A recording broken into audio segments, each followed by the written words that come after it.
Procter & Gamble's success stands as a fine Cincinnati tradition of business excellence, a tradition that was nurtured under the leadership of Howard J. Morgens. His visions of what could be were felt not only at Procter & Gamble, but throughout the whole consumer products industry. Howard J. Morgens was born in 1910 in St. Louis, Missouri, where he attended public schools and graduated from Washington University in 1931.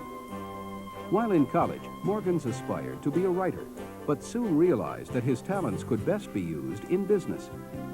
He then attended Harvard Business School, and after receiving his MBA degree there, he joined Procter & Gamble in 1933 as a retail soap salesman in the Southwest. The following year, he was transferred to the advertising department in Cincinnati, where he eventually became advertising department manager in 1946. He was elected vice president in 1948 and a director of the company 2 years later. In 1954, he became executive vice president, a position he held until 1957, when he was elected president and chief executive. In 1971, he became chairman and continued as chief executive.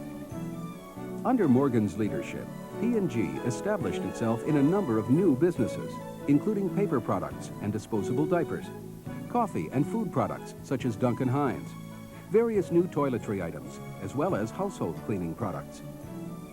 It was also during this time that P&G established itself in many new countries overseas, making a start in Japan and becoming a leader in the household detergent industry in the European Common Market and several other areas of the world.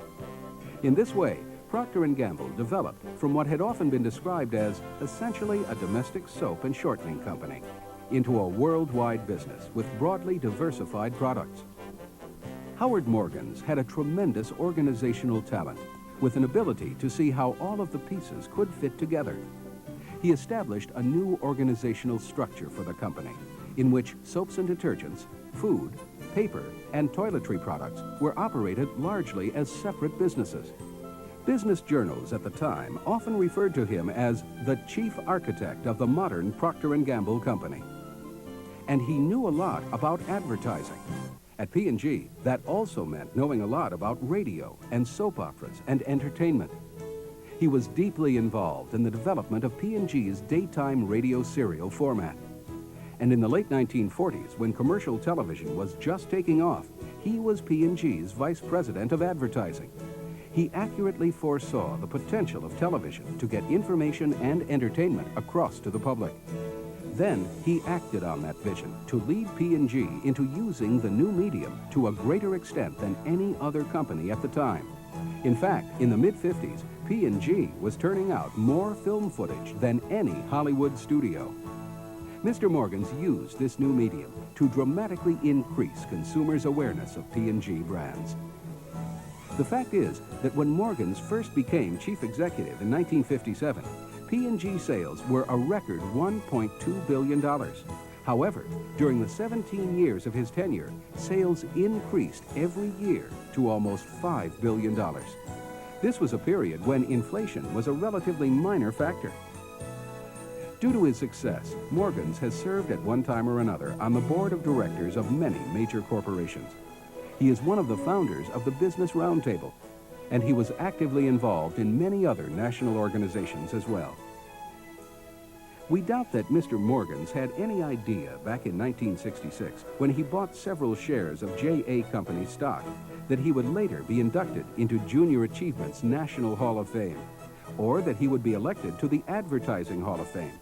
But the quality of his leadership justified these awards. But perhaps nowhere was his leadership felt more than in P&G's home community of Cincinnati. Mr. Morgens was past president of numerous organizations.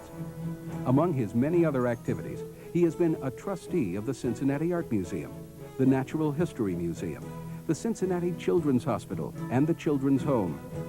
In a variety of different positions, he has played an active role in the rebuilding of Cincinnati, its expressways, its medical center, its urban redevelopment projects, and its downtown and riverfront developments. For these and many other achievements, too numerous to mention here, Howard Morgens has been recognized and honored in many forums.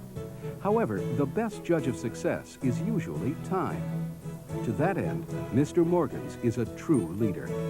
For the directions he set and the principles he espoused, both in P&G and within industry, are still being followed today.